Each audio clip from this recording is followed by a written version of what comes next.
Today, I'm going to tell you the story of the 1,000-Year Door.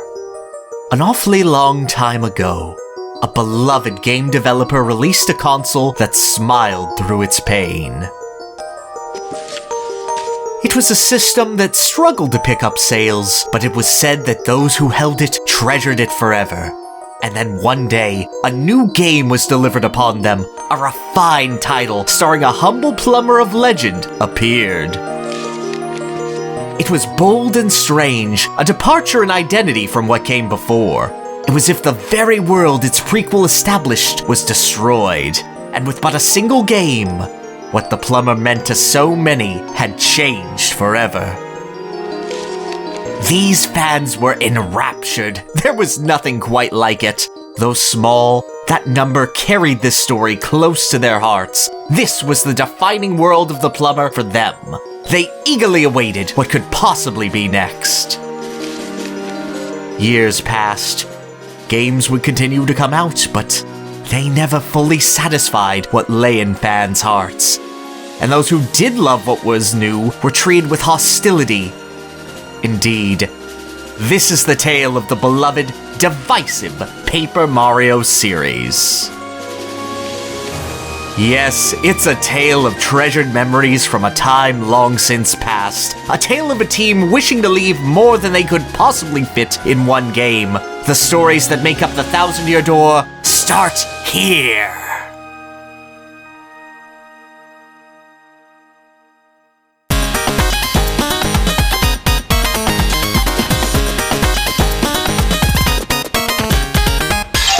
Paper Mario: The 1,000-Year Door is a game whose reputation precedes it. Well regarded in its time, though not quite held up as one of the GameCube's all-timers by the gaming press compared to some more mature offerings. TTYD has since come to be one of the most championed games by those who grew up with it.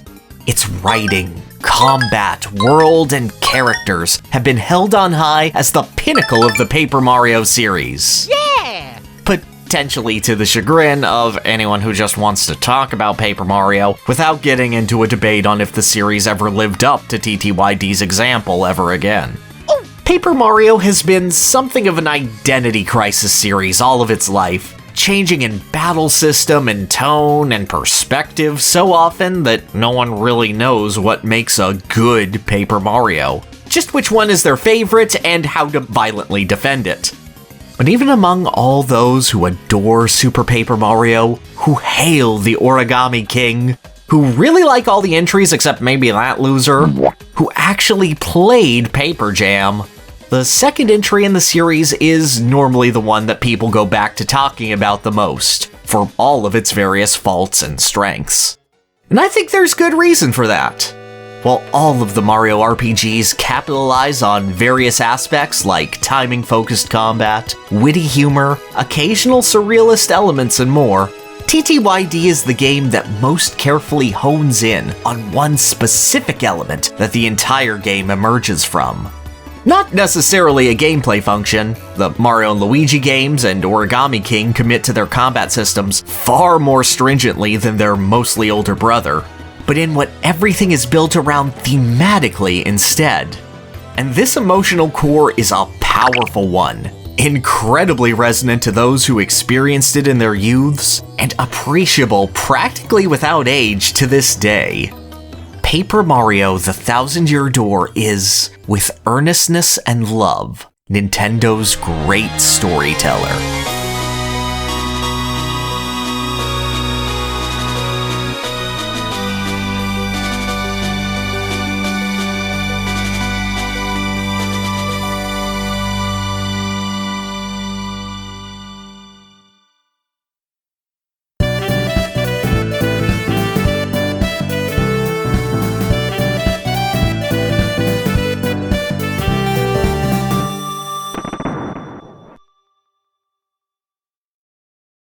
Before we dive into TTYD, some set dressing for the games that came before.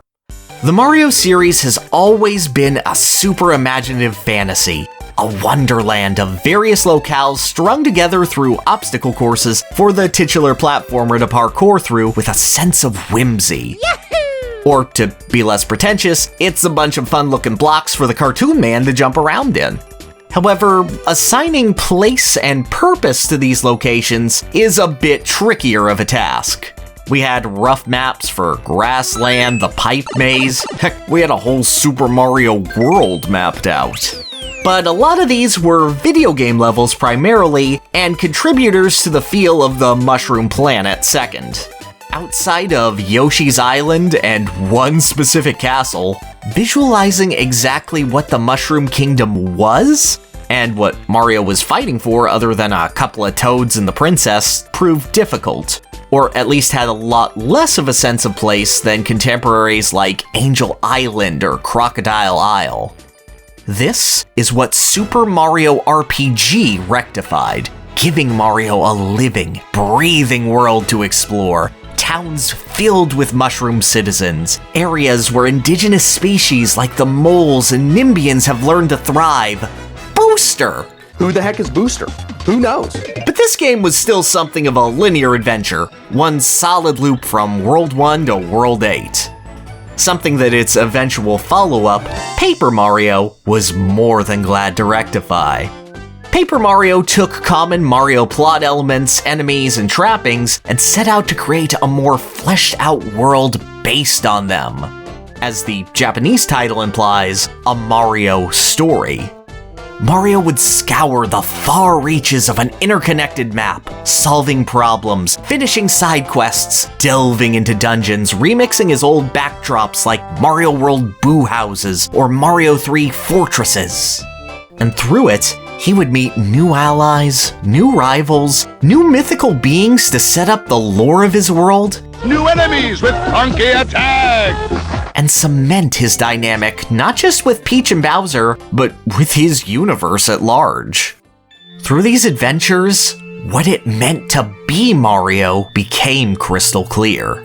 He's a living legend in his own world. Everyone's heard the tale of Mario's incredible bravery and jumping ability. Everyone knows that Mario can solve basically any problem he puts his boots to. And because Mario is there, everyone, from Toad children to wise old gurus, to regional nobility, to those looking over his world in the heavens above, can have faith that with a hop, skip, and a jump, everything will turn out all right.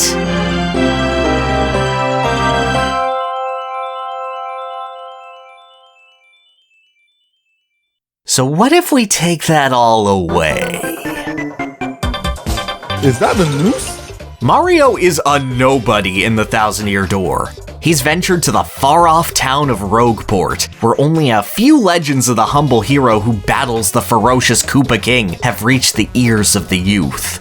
Instead of the cheerful Toads and Koopas that would be happy to give a neighborly greeting to Mario, he's surrounded by thieves, criminals, a mafia syndicate, this Goomba who keeps falling for credit card fraud? What do you mean by this, sir? Mario gets mugged by a pickpocket while idly exploring town, threatened to be 86'd casually by local gangs, smooched by far more forward girls than he's used to all throughout the game, is cursed for just trying to help out some dude trapped in a box. The incredulous but positive tone of the Mushroom Kingdom is obliterated with the blunt, almost mundane criminality of the seedy Rogueport.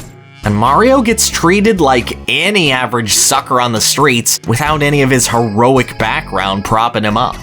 The only things that persist through Mario's adventure are that he has to collect 7 magic stars, Bowser occasionally popping up through a sheer refusal to get left behind,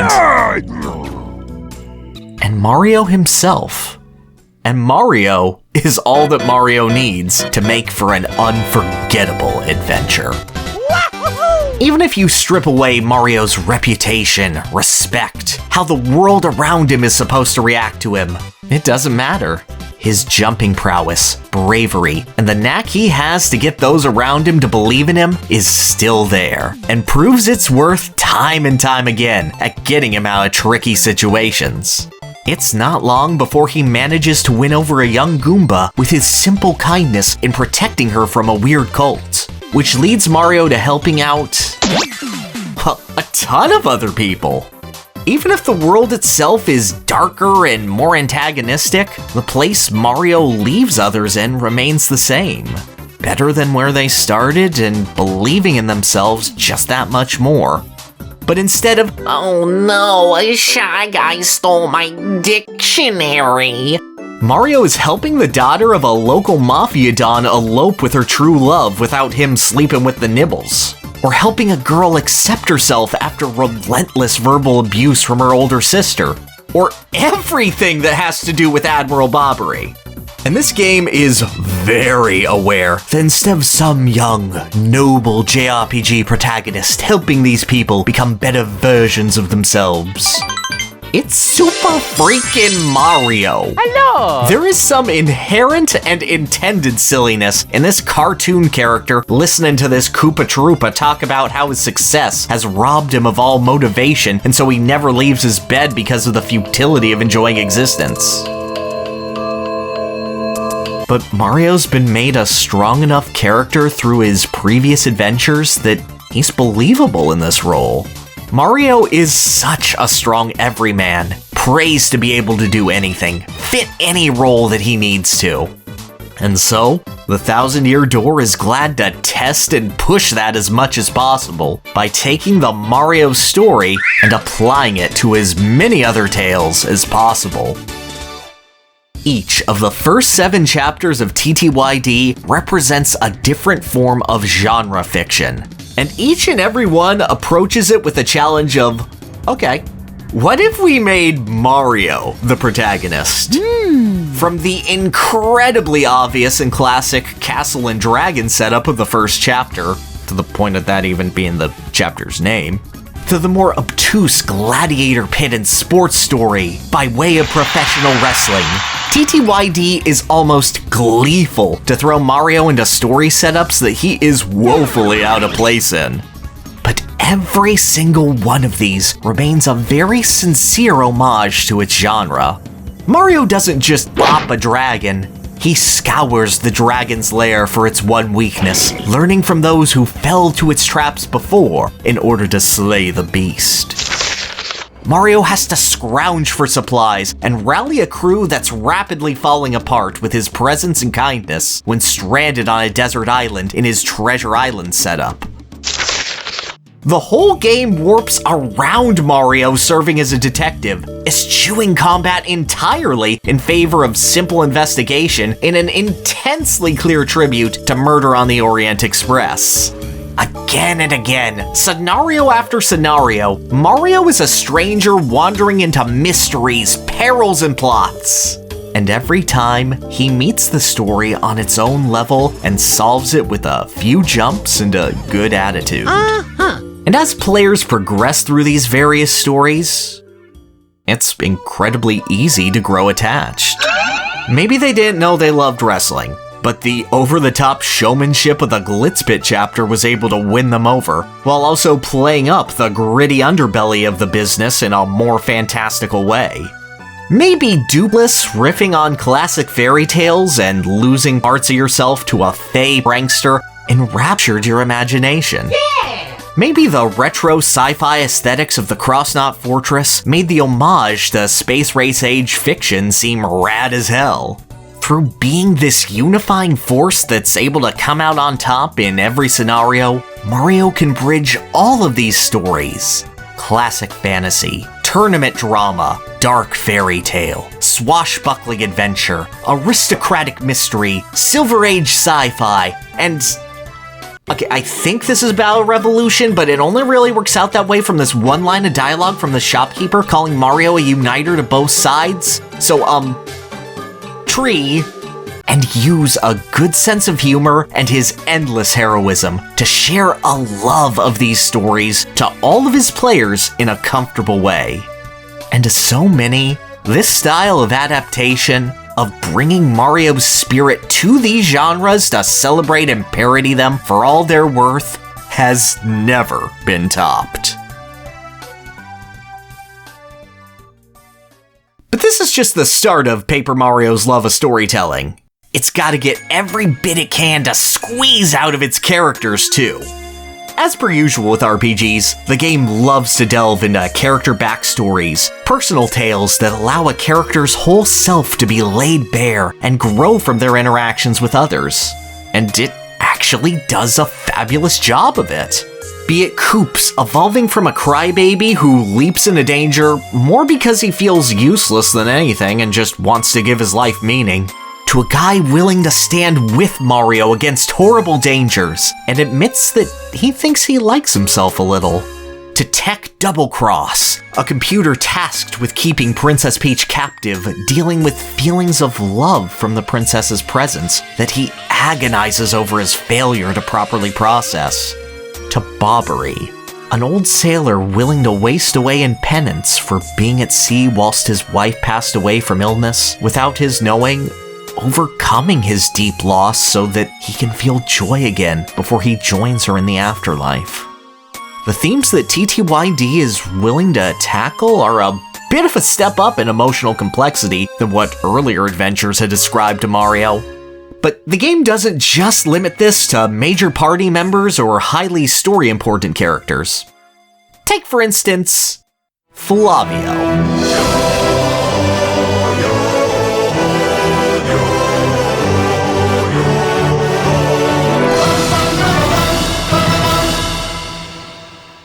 This silly muppet of a man you meet very early on. A real eye-catching weirdo of an NPC singing in the corner about how overwhelmingly wealthy he is.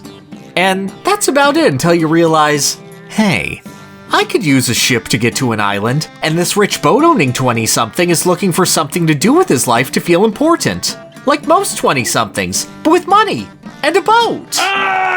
I'm getting too much money! Flavio is immediately won over by Mario's charisma, which he also helpfully attributes to himself, and is pretty much what you'd expect of a character who looks like this. He's a massive braggart, looks to others to solve problems for him, and tries to withhold wine, vintage cola from a dying man because he wants the romantic experience of scrounging a desert island and couldn't possibly part with it until you give him a nice coconut in these trying times.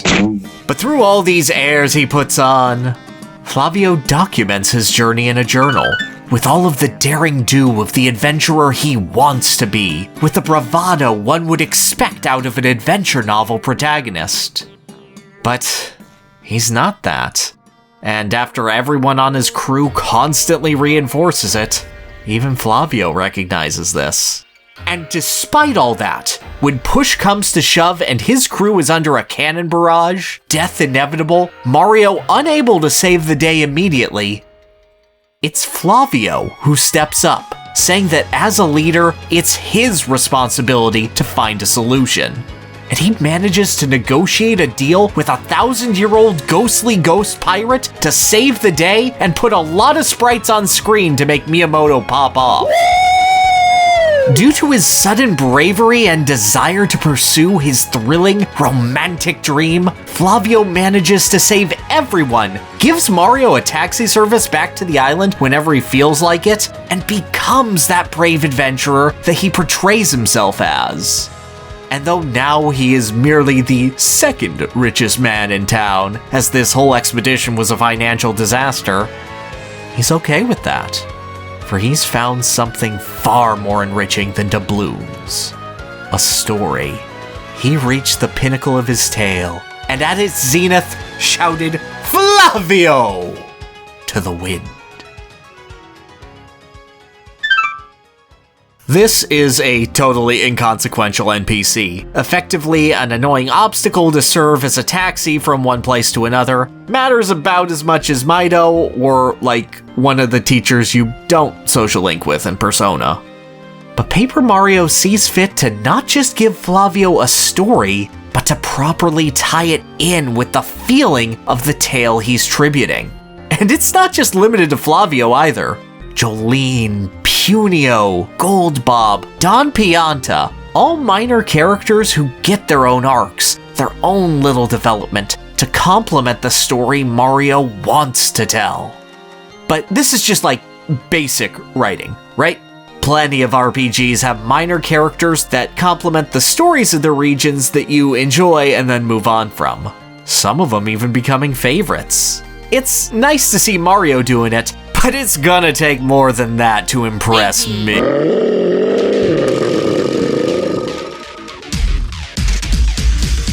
After each chapter, Mario can bump into his brother hanging out around Rogueport, revealing that Luigi's been having his own adventure right off screen. And of course, he's glad to share his exploits with you in a long-winded oral spiel that isn't just amusing, but furthers Luigi's character. He's just so happy to embellish the truth a little bit to prove that, yeah, he's brave and cool and competent and is going to have a princess fawning over him just like you, bro. He even has his own partners next to him to parallel your quest. Only they're far more likely to tell you how badly Luigi's messed up this whole thing so far and give a more balanced account. But that's not all! Luigi's exploits become so well known due to his braggadocious nature here that he's managed to secure a book deal, letting the player reread the Paper Luigi story to get a more dramatized, but somehow more accurate account. Propping Luigi up with the courage of a YA novel protagonist, throwing some shade at Mario, and even including details that Luigi himself wouldn't dare recount to you. Luigi's knack for storytelling, established earlier in the first Paper Mario with his diary, is actively making him a bigger star in Rogueport than the silent and humble Mario. And this isn't just limited to Luigi. There's also Lumpy, this random rat dude who you can throw money at to go drilling for oil. Now I know that sounds bad, but once he's returned, he'll share with you the journal of his expedition. It even furthers lore and characterization from the first Paper Mario, Chapter 2 characters Colorado and Moustafa appearing and being further fleshed out through the eyes of a dramatist. Oral tradition is preserved through the rooftop minstrel, Grifty, who will let you pay him to get lore on the very game you're playing, revealing background details on all of those curse chests you've encountered, and even the Thousand-Year Door itself. You can slink into this cage and talk to this Playboy Bunny Boo, who'll tell you all about her life, likes, interests, whatever, as long as you keep getting high scores in casino games. This family is falling apart with a struggling writer father, a shut-in child, a gambling-addicted absentee mother, and a kid who never comes home. At every chapter, they slowly realize that maybe they need to band together and enjoy each other instead of drifting further away and resenting each other. These crows talk about climate change and update their conversation through the game. These are completely meaningless events. Only Lumpy leads to any actually particularly tangible rewards, and reading his story doesn't get you anything. TTYD can only share what it truly values with the player as its own reward. A love for storytelling. Between oral tradition, the written word, dramatic first-hand accounts, or just the day-to-day living of the residents of Rogueport, every type of storytelling is celebrated as much as it can be, there for the player to seek it out only if they want to. Heck, combat in the game itself is presented as a stage play, Mario's entire adventure captured as one big story for the residents of the world to enjoy. And for you two as well. Dialogue, writing, world building, that's its own reward in Paper Mario: The Thousand-Year Door. There are traditional side quests, Mario fulfilling his duty to help as many people as possible by answering a message board. But most of these really suck, and the practical rewards are rarely worth the time wasted going through them. The reason to spend more time in Rogueport, with Mario and Goombella and Koops and Flavio and Grifty and all the others, is because it's a world that wants to share its stories with you. Right down to Goombella having something to say in every screen of the game and about every single NPC. This game wants you to fall in love with all of the stories it cares to share. And I think it ends up doing that beautifully by telling its own. The final chapter of The Thousand-Year Door, aptly titled,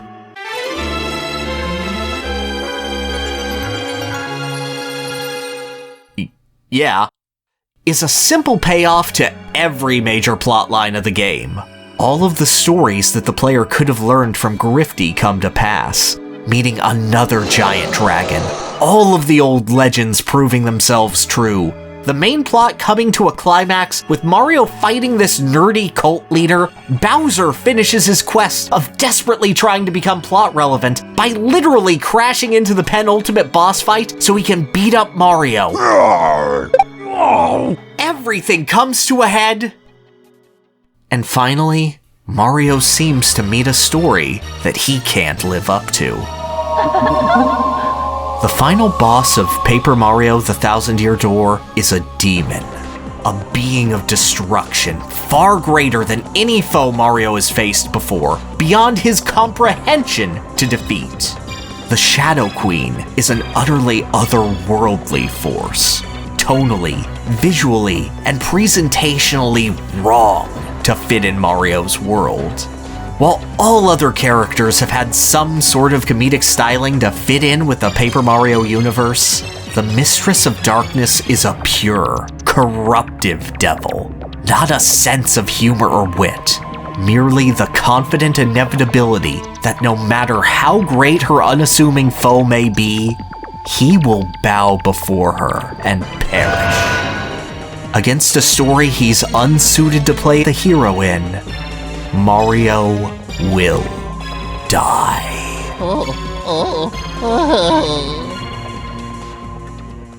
But Mario's been taking on tales far past his pay grade for days on end. And through his bravery, those 7 stars he collects every game react, sent all over the world to all of those people Mario helped. Each story that he helped finish coming back to tie into the finale. From professional wrestlers to a Russian Babam army, from a bunch of poor, lonely goth villagers to the fabulously wealthy, from his brother to Noose, Mario has united all sorts of voices, all personalities all around the world. People from all walks of life have reason to believe in Mario, believe in his friends, believe that he can overcome the end of all things. He's cared enough to give them hope, so they'll keep giving their hope right back to him. And through this power, through everyone believing in him, he finds the strength to wound the demon. Let's go! As he gains ground, an audience once devoured by shadows pours in, unafraid of the impending end of the world, knowing that Mario will see this one through just like everything else. No matter how unfitting and simple he may seem, characters, audience members, players, they don't just believe Mario will win. They are invested in him, invested in this world, invested in seeing the end of this story. And in the face of all of that, Mario can't help but deliver. What else is a hero for?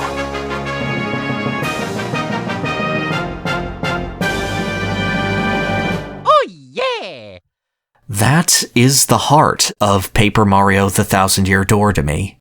There is no definitive best part of this game.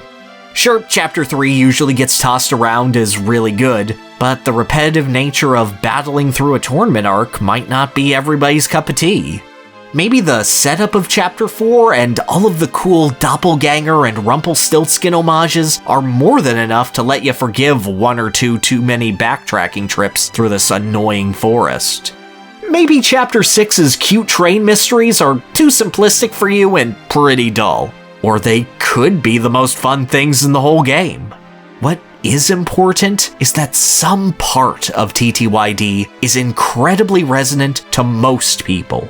And a genuine love for Mario lets him introduce and share so many different styles, genres, and colors of storytelling to so many others. It opens up Mario's world tremendously, making his wonderland a place where truly anything can take place, from the mundane to the extraordinary.